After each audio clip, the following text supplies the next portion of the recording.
अस्सलाम वालेकुम। प्रोग्राम आईना के साथ ताहिर अहमद भट्टी आपकी खिदमत में हाज़िर है।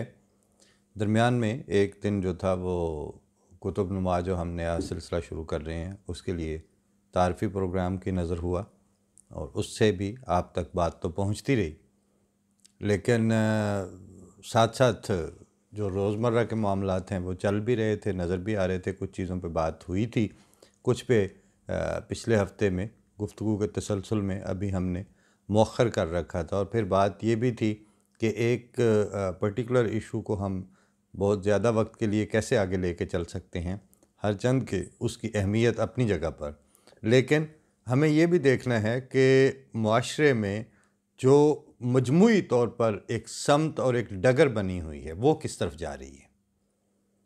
जिस तरह पासिंग रिमार्क के तौर पर ही पिछली दफ़ा हमने ज़िक्र किया था कि जो कराची में जिस तरह वो एक बड़ी नफरी का जुलूस कहा यह जाता है कि निकला है, मैं उसे कहता हूँ कि निकलने दिया गया है या निकलवाया गया है। क्योंकि इस तरह इतने बड़े बड़े जुलूस एक ख़ास टारगेट को लेके निकला नहीं करते, उनको कम से कम निकलने दिया जाता है और दर हकीकत वो निकलवाए जाते हैं और उसके सामने एक टारगेट होता है जिसको उन्होंने उससे अचीव करना होता है। चूँकि अभी तक बदला कुछ नहीं है, सिलसिला वही चल रहा है। और इस दफ़ा एक ख़ास जो हमारे सुनने वाले और देखने वालों ने पहले नोट किया होगा कि हम एक पर्टिकुलर रेफरेंस लेके नहीं आते, मगर इस दफ़ा आएगा और वो आया है। मैंने बाकायदा उसको उतना हिस्सा जो है वो निकाल के लिख के हवाले के साथ रखा हुआ है आप लोगों के लिए। रीज़न क्या है कि जो कुछ चल रहा है इस वक्त और जिस तेज़ी और जिस तसलसल के साथ ये जारी है, ये जान जाती दिखाई देती है, तेरा आना नज़र नहीं आता और लोग उससे बजा तौर पर कहना चाहिए। यानी जब कमेंट्स में हम इस तरह की बातें पढ़ते हैं, यहाँ कुछ नहीं होना, आप ऐसे लगे हुए हैं, ठीक है, काफ़ी सारे लोग हैं जो उसको अप्रिशिएट भी कर रहे हैं और वो ये समझते हैं कि आवाज़ के ऊपर आवाज़ लगती चली जाए, हमने हर तय के ऊपर तय लगाते चले जाना है, बात करते चले जाना है, ज़रूर उसका नतीजा निकलेगा और मुस्बत नतीजा निकलेगा। क्योंकि दो ही किस्म की, अगर आप तारीख़ी तौर पर देखें तो आपको दो तरह की सिचुएशंस नज़र आती हैं। एक वो कि जब कश्ती डूबने वाली होती है या उस तरफ जा रही होती है भंवर की तरफ, तो उस वक्त उससे बहुत पहले लोग अपना दिल छोड़ बैठते हैं, हाथ पांव मारने का इरादा तर्क कर देते हैं और कश्ती को छोड़ दें। आप इंडिविजुअली भी जिस वक्त आप जो डूबने का जो फिनोमेना है उसकी बुनियाद ही ये है कि सबसे पहले आप बाद में डूबते हैं, आपका जो इरादा और आपकी नीयत और आपके हाथ पांव मारने की जो विल है और किनारे तक पहुंचने की, वो पहले ख़त्म होती है और फिर उसके बाद आप फिज़िकली डूबते हैं। ये एक दफ़ा काफ़ी पुरानी बात है, बात दूसरी तरफ निकल जाएगी, लेकिन मैं जो मैंने आपके लिए पहले ढूंढ के रखा है, हिफ्ज़ मरातब का भी तकाज़ा है कि मैं प्रोग्राम के शुरू में वो बात आपकी खिदमत में पेश कर लूँ। एक दफ़ा पिछला जो जुम्मा गुज़रा है उसमें इमाम जमात अहमदिया, मौजूदा जो खलीफा हैं जमात अहमदिया के, उन्होंने अपना जो मौजू चल रहा था उनके जुमे के खुतबे का, उसमें से 2-3 मिनट के लिए ही एक खिलाफत मामूल और बिल्कुल यानी उम्मीद नहीं थी कि वो, चूँकि तसलसल से बात कुछ और चल रही थी, सहाबा का ज़िक्र चल रहा था और वो एक सीरीज़ थी खुतबात की जो काफ़ी अरसे से जारी है, लेकिन उसमें से उन्होंने 3 मिनट के लिए पाकिस्तान की जो सिचुएशन है उसके ऊपर कुछ फरमाया जो हमारी आज जो गुफ्तगू है उससे बहुत ज़्यादा मुताबिकत भी रखता है, रेलेवेंस भी है उसकी। और अगर हकीकत पूछी जाए तो पिछले 3 महीनों से जो हम बात कर रहे हैं मुसलसल, यानी 12-14 हफ्ते के प्रोग्राम्स का जो मेन थीम है कि किसी तरह पाकिस्तान उस डगर की तरफ वापस आए, उस समत को दोबारा इख्तियार करे जो रियासत और मुल्क और कौम और मुआशरे की तामीरी और मुस्बत समत होती है। हम इस पे बात कर रहे थे, लेकिन वो तो हम कर रहे थे ना, वो हम क्या और हमारी गुफ्तगू क्या। उसमें से बाज़ दोस्त कहते थे अच्छा हो रहा है, बाज़ ये कह रहे थे कि आप वक़्त ज़ाया कर रहे हैं, कुछ ये है। उसमें बाज़ कमेंट्स आते हैं, वो इतने हारे हुए कमेंट्स होते हैं कि उनको मैं पसंद भी नहीं कर पाता, क्योंकि एक चीज़ के लिए आप रोज़ाना की बुनियाद पर रिसर्च करके सोच के उसको आर्टिकुलेट करके बात करते हैं, और एक आने वाला कहता है कि आपने जो किया है इसका फ़ायदा ही कोई नहीं है। तो नेचुरली हम अगर उनको राय रखने का हक़ है, हमें कम से कम इतना हक़ तो है कि जो फिर हमारी हुई सारी मेहनत जो है वो उस पर पानी फेरने का कमेंट आए तो हम उसको सर आँखों पे तो क्या बिठाएंगे। लेकिन मैंने जब ये 3 मिनट का ये हिस्सा ख़ास तौर पर जब मैं सुना, तो मुझे तो जैसे सूखे धानों पानी पड़ गया। एक वो उम्मीद जो मेरे दिल में या मेरे अंदर कैफियत में तो चलती ही थी। ये बात करते वक्त ऐसे तो नहीं होता कि आप रोज़ बोलते हैं तो उसके पीछे आपका कोई सिलसिला ख्याल नहीं होता या आपके अंदर कुछ चल नहीं रहा होता, मगर वो मैं क्या, मेरी बिसात क्या वाली बात थी। मगर इन 3 मिनट में जो फरमाई गई हैं बातें, वो पहले मैं पेश कर लूँ, फिर उसमें हमारे बाज़ पाकिस्तान में अहमदी तो खैर अपनी राय रखते ही होंगे, और जब इमाम जमात अहमदिया कुछ फरमाते हैं तो उनके लिए तो बहरहाल वो सारा आँखों पर होती है बात, और वो फिर अपने इरादे और अपनी फ्यूचर की जो कोशिशें हैं वो उनके फरमान से कुशीद करते हैं। लेकिन बाज़ नॉन अहमदी दोस्तों से भी बात हुई, और उनको जब मैंने ये रेफरेंस कोट किया तो फिर उन्होंने भी उस पर इसको एक ठंडी हवा के तौर पर वसूल किया और बात भी की। वो फिर मैं साथ साथ पेश करता हूँ। पहले मैं वो बात गुजारिश कर लूँ कि इस कॉन्टेक्स्ट में जो पीछे हम 2-3 महीनों से बात कर रहे थे, और अबतरी की और ख़ास तौर पर मजहबी और फ़िरका वारियत की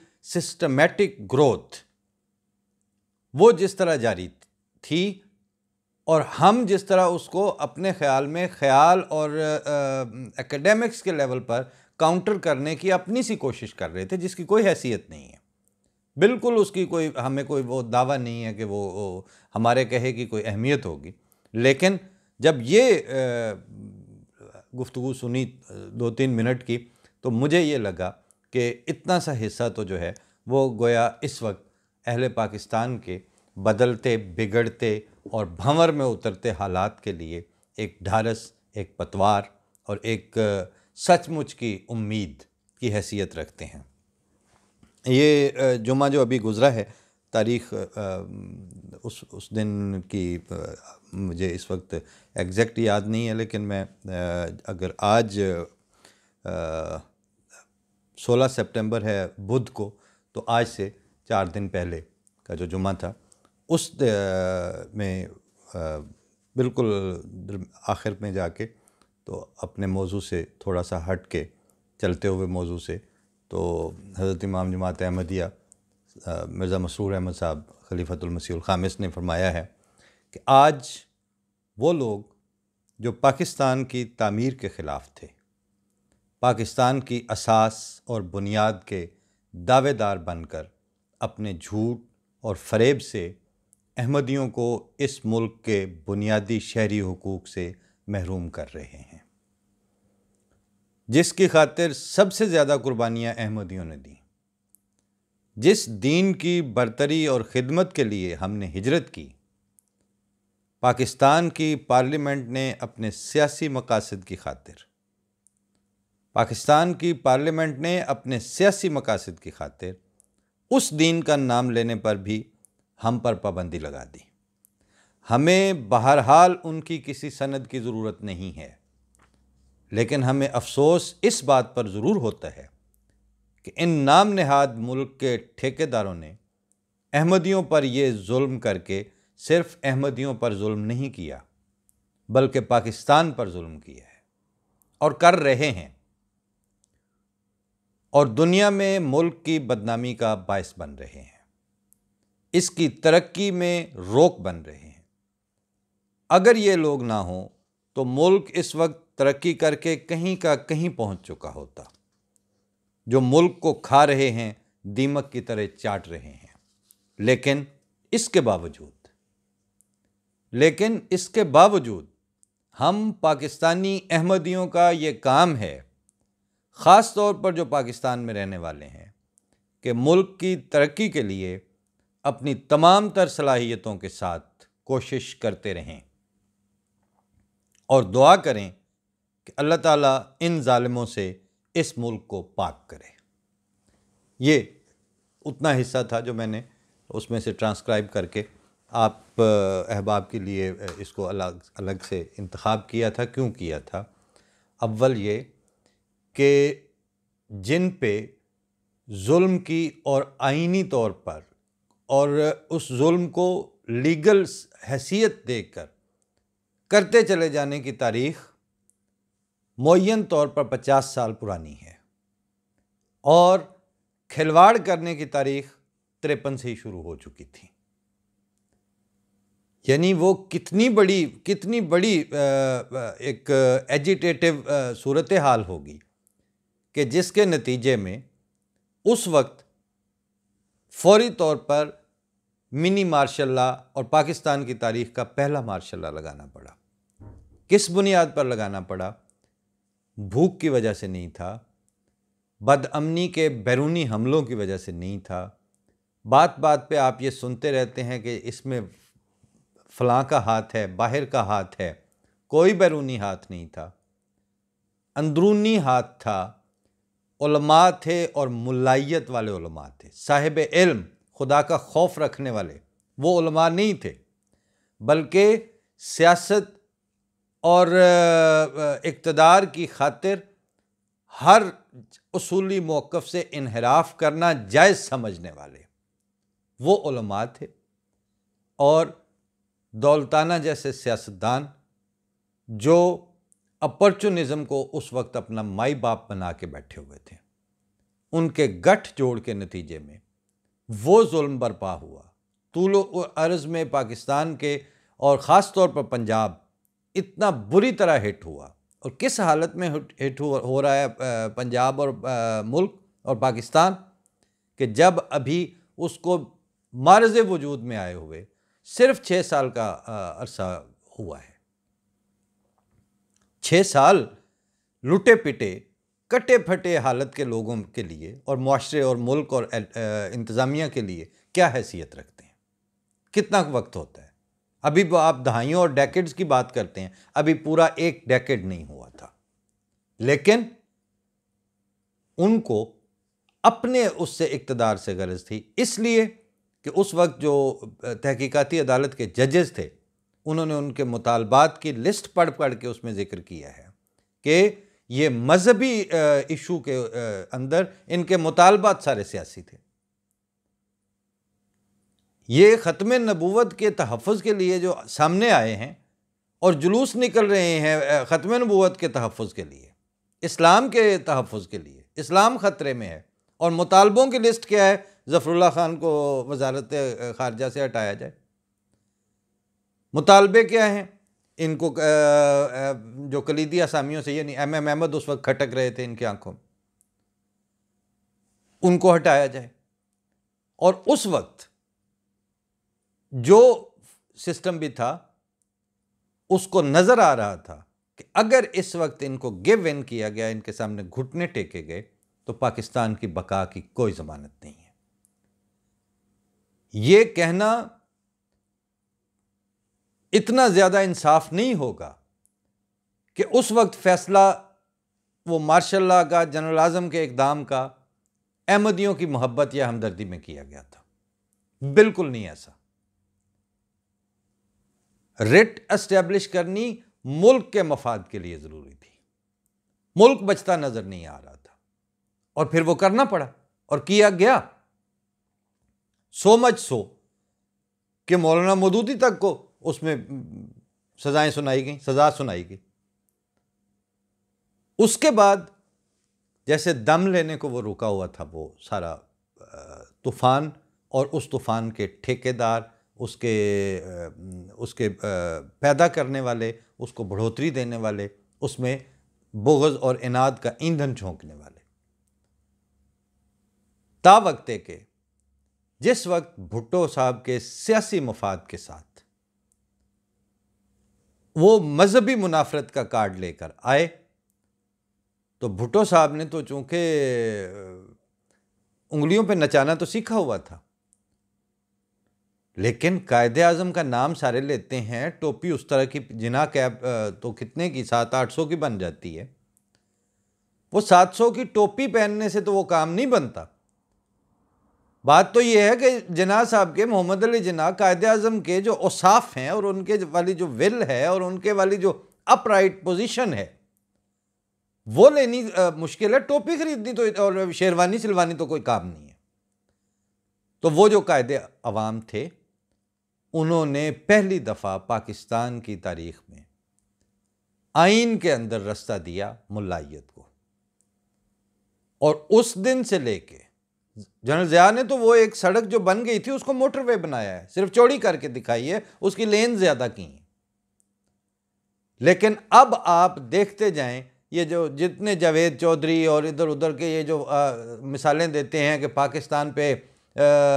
पाकिस्तान कर्जे दिया करता था जर्मनी को, पाकिस्तान पे ये था वो था। अदनान रहमत साहब जो हैं, वो कभी कभी मैं देखता हूँ वो पोस्टें ढूंढ के उन्होंने, और एक और दोस्त हैं हमारे, उन्होंने ऐसी पोस्टें कि जी ये कराची हुआ करता था, ये एयरलाइन का PIA का हाल हुआ करता था, इस तरह के अब क्लब होते थे, ये सब कुछ था। और वो 50s के फलानी इंटरनेशनल शख्सियात जो हैं वो कराची उतरती थीं, ये लाहौर की सैरें हो रही थीं, इस तरह ये सारी कहानियाँ वो सुनाते हैं 74 से पहले की।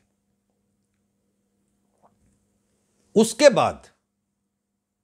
बाद तो आपको वो दिन देखने नसीब नहीं हुए, और आप लगे हुए हैं मुसलसल। और अब जो जनरेशन आप घड़ के ले आए हैं सामने, उसका हाल ये है कि आज मुझे एक प्रोफेसर साहब ने पाकिस्तान से बताया कि वहाँ उनके डिग्री कॉलेज में, जिसमें वो एक डिपार्टमेंट के हेड हैं हिस्ट्री, उनके यहाँ जो नए प्रिंसिपल ने चार्ज लिया, तो अपनी स्टाफ मीटिंग में कल मौसूफ ने, यानी प्रिंसिपल चार्ज ले रहा है, सामने सारा तदरीसी अमला बैठा हुआ है, और सारे के सारे MA पास हैं, तो वो प्रोफेसर या लेक्चरर हैं ना। इसके बाद अब कौन सी मजीद तालीम चाहिए उनको? यूनिवर्सिटी की तो हाईएस्ट डिग्री ले चुके हैं, और अक्सर उनमें से PhD भी होंगे। तो प्रिंसिपल साहब उसमें पूरी मीटिंग में बता रहे हैं कि पिछले 8 महीने में जो सबसे बड़ा काम हुआ है वो ये हुआ है कि वो जो करारदाद पास हुई है ख़त्म नबूवत वाली, और जिसमें ये किया गया और वो किया गया, और असेंबली ने जो ये काम किया है, तो कल से मैं कोशिश करूँगा कि मैं कॉलेज में 6-7 पैनाफ्लिक्स जो है बड़े बड़े छपवा के वो लगवा दूँ, आवेज़ा करवा दूँ, ताकि हमारी नई नस्ल को पता हो कि हमने ये कारनामा किया है। इकोनॉमिकली हम कहाँ गए हैं, इस वक्त हमारे मुआशरे में हालत क्या हो रही है, हमारी सड़कों पे किस हद तक अदम तहफ़्फ़ुज़ है, रेप केसेस की तादाद कितनी हो रही है एक सूबे के अंदर एक साल की, चाइल्ड अब्यूज़ के केसेस कितने हो रहे हैं, वुमेन अबडक्शन के केस कितने हो रहे हैं, लोग किस तरह मर रहे हैं और मारे जा रहे हैं, माँ बाप बच्चों के सामने कत्ल किए जा रहे हैं, और उनको कानून नाफिज करने वाले इदारे यूनिफॉर्म में ये हरकत कर रहे हैं, कांस्टेबल MPA की गाड़ी के नीचे आके कुचला जा रहा है। और फिर कल वाला परसों वाला तमाशा तो आप सारों ने सुन ही लिया है तकरीबन, कि MPA और की गाड़ी, उसका हस्बैंड और उसका ड्राइवर और सर्विंग जज, रिटायर्ड नहीं, सर्विंग जज, वो आपस में गुत्थम गुत्था हो रहे हैं। किस जगह पे? फॉरेन ऑफिस के सामने वाले पेट्रोल पंप पे। कौन सी सड़क पे? कॉन्स्टिट्यूशन एवेन्यू के ऊपर। आप दो ही बातें करते हैं ना, एक ये अभी जो पेशावर की में जो सूबाई असेंबली ने तमाशबीनी का थिएटर लगाया हुआ था कि जी वो ब्रिटिश पार्लियामेंट ने जो रिपोर्ट शाया की है सरकारी तौर पर, उससे पाकिस्तान का इमेज ख़राब हुआ है कि कादियानियों के ऊपर जुल्म हो रहे हैं। वो कादियानियों के हक़ में जो रिपोर्ट है वो पाकिस्तान के ख़िलाफ़ एक साजिश है। पाकिस्तान का वक़ार मजरूह हुआ है। पाकिस्तान के वक़ार के ठेकेदारों और पाकिस्तान की फ़ॉरेन पॉलिसी के कारपरदाजों, आपसे मेरा सवाल है कि ये जो वाक़या है कि मेंबर प्रोविंशियल असेंबली, उसका हस्बैंड, उसका ड्राइवर और एक सर्विंग जज, जिसको फिर आज मुअत्तल किया गया है, ये गुत्थम गुत्था, हाथापाई, पिस्टल निकाल के फायरिंग, और मैं क्या कहूँ, मतलब कि जो बदतरीन एक थड़ेबाज और एक बाजारी हरकत और बाजारी सिचुएशन क्रिएट हो सकती है, वो किस जगह पे क्रिएट हुई है? फॉरेन ऑफिस के, वजारत खारजा के बिल्कुल सामने, फ्रेंच एम्बेसी के बिल्कुल साथ, adjacent, next to French embassy, Australian embassy के दूसरी तरफ, मिस्र की एम्बेसी की बैक साइड, ब्रिटिश एम्बेसी का जहां से रास्ता जाता है, इंडियन एम्बेसी उसके साथ, डिप्लोमेटिक एनक्लेव के बिल्कुल साथ, और कॉन्स्टिट्यूशन एवेन्यू के बिल्कुल ऊपर prime minister house, prime minister office, presidency, ये सारी, सुप्रीम कोर्ट, ये सब कुछ वहीं पे है। मैंने पिछले प्रोग्राम में अर्ज़ किया था, आपकी बदनामी का बायस ये आप झूठ बोल रहे हैं, आप घटियापन पे उतर के इस तरह की बयानबाजियां कर रहे हैं कि अहमदी पाकिस्तान के वकार और पाकिस्तान के ख़िलाफ़ जा रहे हैं। आपके करतूत, आपकी तरबियत की कमी और आपकी कमज़रफ़ी इस वक्त सबसे ज़्यादा पाकिस्तान की बदनामी का बायस बन रही है।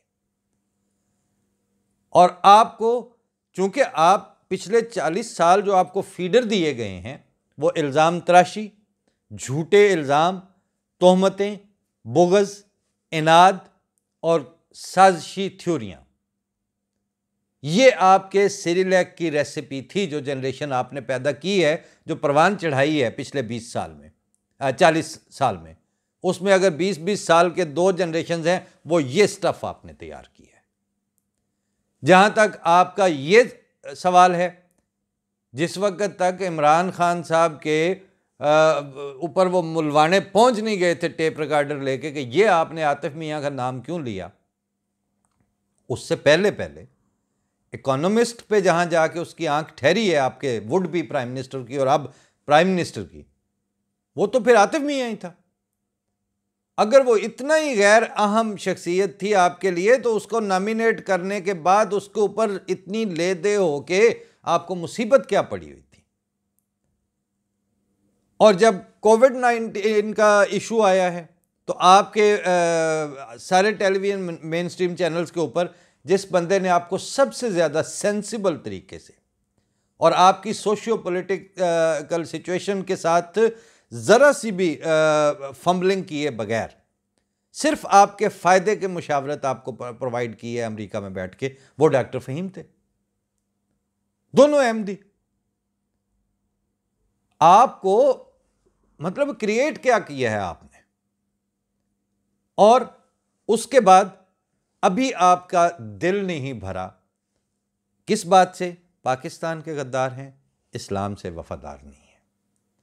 आप इस्लाम के भी वफादार हैं, आप पाकिस्तान के भी मुहिब्बे वतन हैं, लेकिन अब कल्चर क्या बना है, आपके सहाफ़ियों के ऊपर गद्दारी के पर्चे हो रहे हैं, आपके सहाफ़ियों की किताबें बैन हो रही हैं। अब सार आलम गद्दार हो गए। अब आपके बिलाल फ़ारूकी एंटी स्टेट में उठाया गया। सुहेल वड़ाइच की किताब कल पूरे लाहौर से उठवा ली गई। अब ये देख लें कि अब आप चल किस तरफ पड़े थे, पहुंचे कहां पे हैं, अब जाके हाथ कहां पड़ रहे हैं। और आज अमेरिका से नजमा सिद्दीकी साहिबा की एक पोस्ट में एक वो जो मुफ्ती मुनीब ने अभी फतवा दिया है कि अब मज़हब का खाना ही नहीं, अब मसलक का खाना भी हमें चाहिए। तो मसलक के खाने तक आ गए तो एक साहब ने उसमें कहीं लिखा कि ना ना ना ना ये ना करना, ये बहुत जुल्म होगा।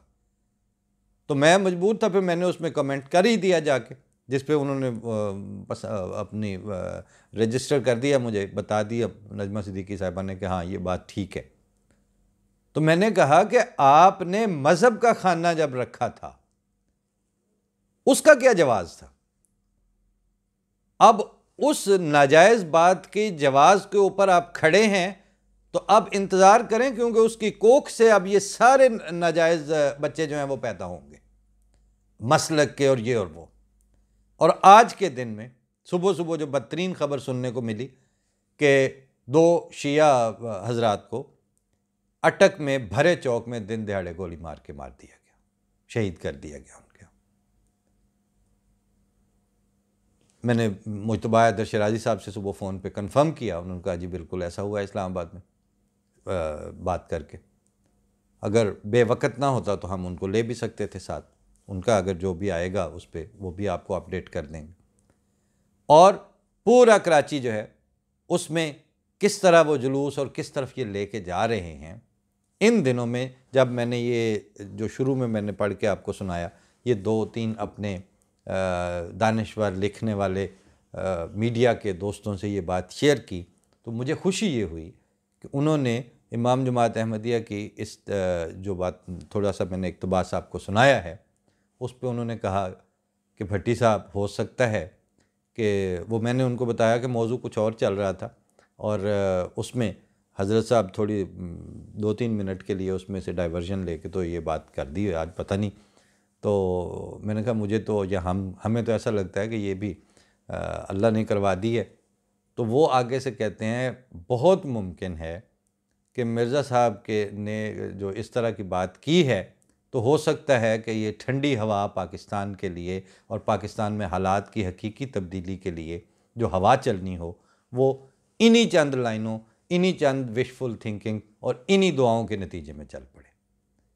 ना वो इतने कोई मजहबी हैं, ना वो कुछ इस तरह, लेकिन वो इन चंद सत्रों को जो मैंने आपको पढ़ के सुनाई थी वो इनके इखलास को कबूल करते हैं।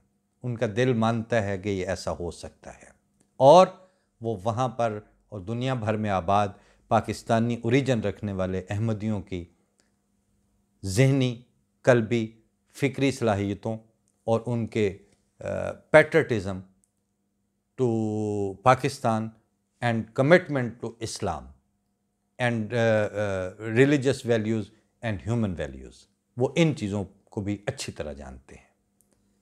इस तरह के लोग इस तरह की सोच के साथ एक यकजाई तौर पर और एक यकजहती के साथ पाकिस्तान का और पाकिस्तान के मुआशरत का, सोचों का और फ़ैसला साजी का जो प्रोसेस है उसका रुख मोड़ने और उसकी समत को दुरुस्त तरफ मोड़ने की इस वक्त ज़रूरत है। लेकिन ये जो कराची वाले जुलूस थे, शिया काफिर और एंटी शिया मूवमेंट्स, इनसे ये नहीं होगा।